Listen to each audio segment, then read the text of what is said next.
नमस्कार, times of Swaraj में आप सबों का स्वागत है और मैं हूं संतोष सिंह। और आज हम टाइम्स ऑफ स्वराज में चर्चा बिहार के उन 4 विधानसभा क्षेत्रों की करने जा रहे हैं जहां उपचुनाव हो रहा है।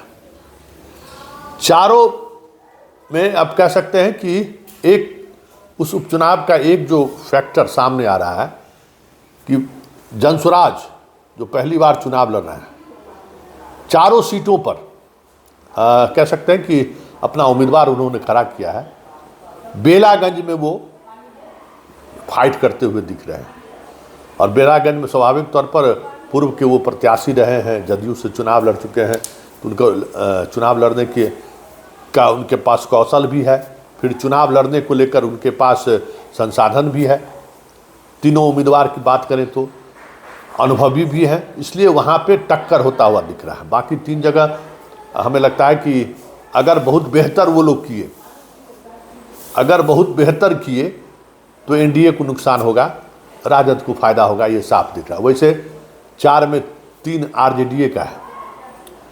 अगर आप बात करिए मतलब इंडिया गठबंधन का है, एक ही सीट इमामगंज एनडीए गठबंधन था, इसलिए अगर रिजल्ट ऐसा ही हो जाता है तो एनडीए को कोई नुकसान नहीं होगा। लेकिन रिजल्ट अगर उलट पुलट हुआ तो फिर एनडीए को इससे फ़ायदा होगा।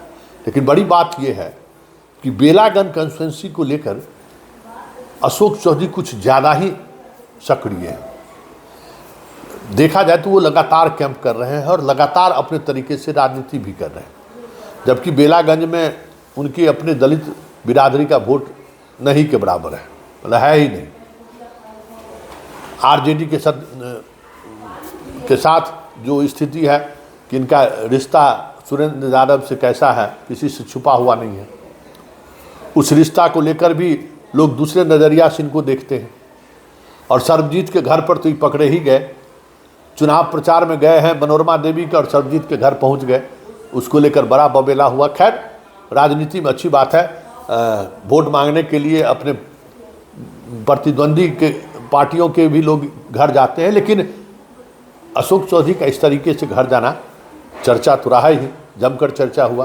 लेकिन बड़ी बात यह है कि अशोक चौधरी को ये जिम्मेवारी किसने दी है, या अशोक चौधरी बेलागंज के सहारे साधना क्या चाहते हैं। क्योंकि इतना तो तय है कि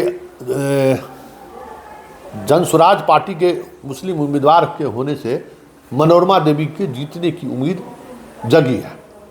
यादव का वोट में बंटवारा उसने करने में कामयाब हुआ है।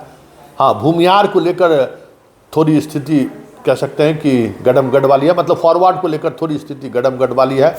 फॉरवर्ड अगर जनसुराज में शिफ्ट कर गया, अगर उनको लगेगा कि मुसलमान जनसुराज के साथ पूरी तौर पर खड़ी है, तो फिर मुसलमान लोग अगर खड़े रह गए जनसुराज के साथ, तो फिर समझ जाइए कि फॉरवर्ड का वोट भी जनसुराज को जाना तय है। इसमें ऐसी स्थिति में सुरेंद्र यादव या मनोरमा देवी में से कोई तीसरे स्थान पर चला जाए तो कोई बड़ी बात नहीं है। लेकिन थोड़ी संभावना अगर कहीं है एनडीए की जीत की, तो उसमें बेलागंज में भी एक संभावना दिख रही है। तो आखिर उस संभावना के सहारे अशोक चौधरी तलाशना क्या चाहते हैं, बड़ा सवाल है।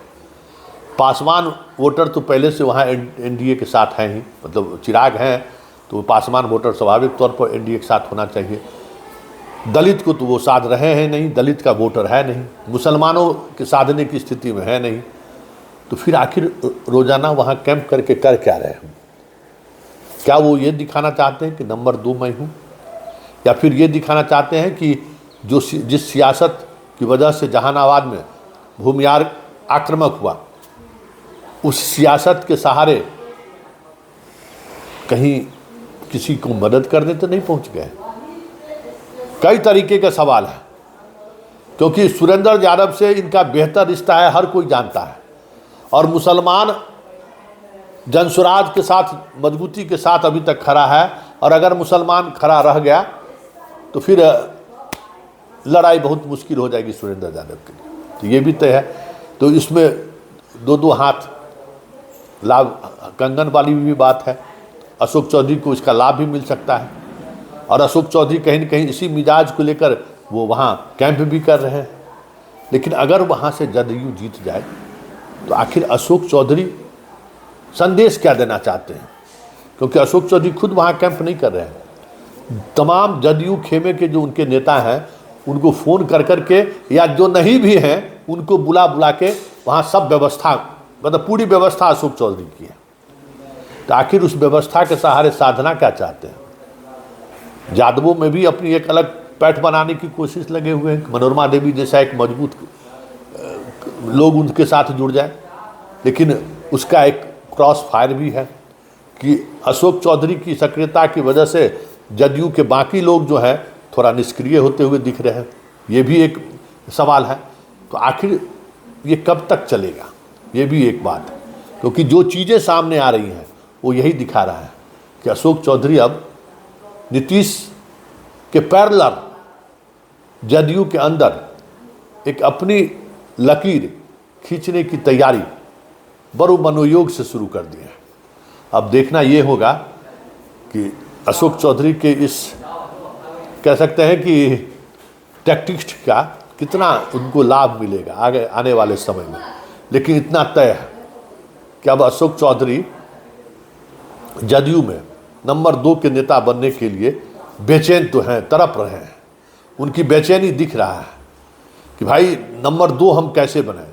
देखिए, दलितों का सम्मेलन कर ही रहे हैं, विधानसभा सत्र की वजह से भीम सभा का तिथि बढ़ा दिया उन्होंने, और भीम सभा में भी जदयू के जो अब बताइए सदा मंत्री हैं, रत्नेश सदा, उन मतलब जो दलित जीते हुए हैं, जो नीतीश के करीब हैं, उन दलितों को वो एकजुट नहीं कर रहे हैं, श्याम रजक को नहीं शामिल कर रहे हैं।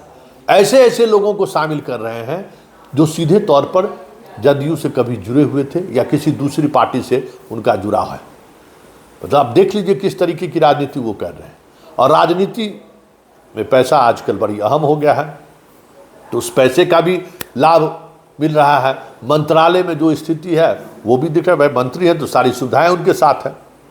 अब देखना ये होगा कि नंबर 2, क्योंकि विजेंद्र यादव को लेकर नीतीश ने जो बातें कही हैं उनके उस वजह से पार्टी के अंदर, हालांकि ज़्यादा मानसिकता तो वहाँ विजेंद्र यादव के मानसिकता के ही लोग अब पार्टी में ज़्यादा है। अशोक चौधरी या संजय झा के मानसिकता वाले लोगों की संख्या पार्टी में अभी भी कम है, क्योंकि सवर्ण जीते के कितना आया है, इसलिए उनकी लॉयल्टी जो है सो उस विजेंद्र यादव को लेकर कहने से कुछ खास फर्क पड़ने वाला नहीं है। लेकिन एक सवाल तो है कि अशोक चौधरी ललन सिंह को भी चुनौती देने की कोशिश कर रहे हैं, और इधर भी दे रहे हैं कोशिश। बीच बीच में खबरें भी आ रही हैं कि भाई अशोक चौधरी का अब मुख्यमंत्री आवास में उस तरीके का प्रवेश नहीं रहा। दीपक जैसे जैसे कमज़ोर हो रहे हैं, अशोक चौधरी का दिया बुझ रहा है। ये भी खबरें लगातार आ रही हैं। लेकिन इन तमाम खबरों के बीच जो सबसे बड़ी खबर है वो खबर है कि बेलागंज के सहारे आखिर अशोक चौधरी साधना किसको चाहते हैं? अपने मित्र मतलब अपने मित्र सुरेंद्र यादव के बेटा को जिताने के लिए मेहनत कर रहे हैं, या फिर मनोरमा देवी को जिताकर एक नई लकीर जदयू के अंदर खींचने की तैयारी में है?